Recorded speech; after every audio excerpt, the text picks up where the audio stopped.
I want to give a special shout out to Mrs. Annie Locke. Thank you for your support.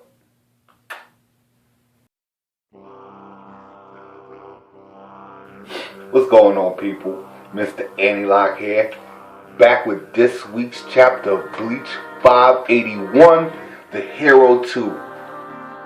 I just want to point out the obvious. From the title, we already know it's the Ichigo return chapter, so I'm going to start this review. For my first bullet point, I want to talk about the amazing color spread. And hold on, view the t-shirt. But I want to talk about the amazing color spread. I really did enjoy seeing those four girls after their kick-ass entry and us finding out all of their letters last week. I thought that was cool. Now for my second bullet point, I want to talk about how in the beginning I got pissed off because Almeida could not handle the cornball Quincy. Like, this dude, he can't handle the cornball Quincy. Beat somebody like BG9, okay. But cornball Quincy he's afraid of? Very disappointed in his character overall. But the only reason why I'll give Almeida a pass is because he's carrying his sister in soy foam and he couldn't protect them from those oncoming cornball Quincy. That's the only reason why he gets a pass. But to add insult to injury, who comes to save this dude? Momo. Okay, I don't know about you, but if I personally was a Bleach character and I got saved by Momo, I would win myself. I'm just saying. My next bullet point. Who accompanied Momo? Shinji. And it was good to see that, he didn't get killed and that he was healed partially by Momo, who is not really a good healer. But it's pointed out that, the 4th Division are the best healers, which we all know in Bleach history. But Shinji versus Basby.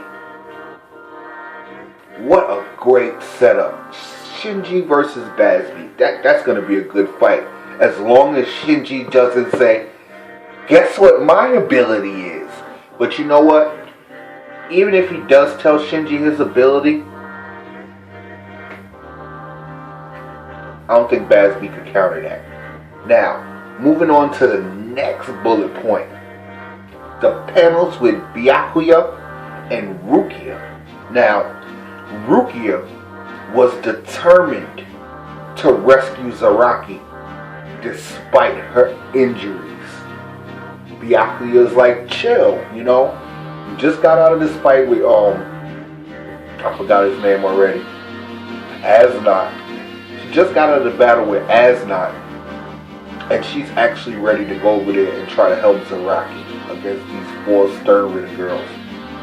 But she looks up into the sky, and of course, with her great love for the hero, she felt his Ryatsu. I would like to say she felt his Ryatsu before anyone else. Now, moving on to the next bullet point. Sweetness and Baldy finally woke up from their nasty masculine ass whipping. We also got a shot of Renji, who all seem to sense something coming to the battlefield. Here we go. Guess who it is? Ichigo! What I love most about Ichigo's entry to the battlefield, it wasn't the smooth hero's entrance. The dude actually was coming down so fast that he crashed and banged himself up on a building. But what is more noteworthy than Ichigo with that stupid entrance, he crashed in a distance. Now, from that distance where he crashed in less than a snap of a finger, less than a bolt of lightning, or thunderbolt, however you want to call it, the dude popped up right where Zaraki was. Like, it was like no time. Hype. Epicness. This is my epic panel of the week, despite pointing that out obviously. My overall thoughts on this chapter is, it's an amazing chapter. From the color page, and this week I can honestly say that the build-up, even though we didn't get Ichigo to the very last page, the build-up leading to Ichigo was amazing. We got a lot of setups, like Shinji versus Basby, the re-emergence of Yumichika and Ikkaku, which was amazing. We got to see Renji, who, unbeknownst to him, Stern You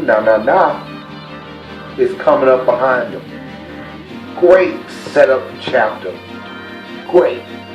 Also, I want to point out, Ichigo just got to the battlefield. Awesome. But you got to understand something.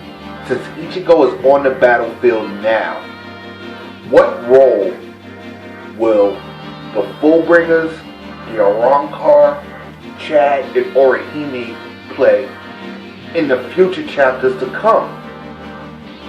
And I also have like this great belief that Kukaku Shiba is going to play a very important role in this battle, because if you think about it, no one will be able to get to the Soul Palace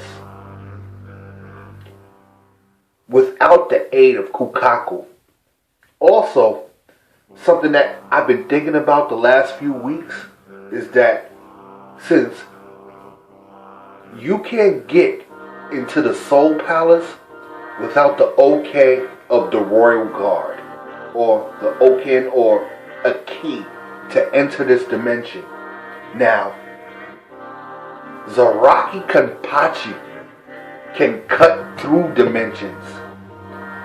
Will Zaraki Kenpachi be the key into the Soul Palace where the final battle will take place? We'll have to see. Again, overall, I felt this was an amazing chapter this week, and I've already read it 6 times, and epicness, I have to say, epicness. Again, like this video, subscribe for more. Bleach 581. Great week for Bleach.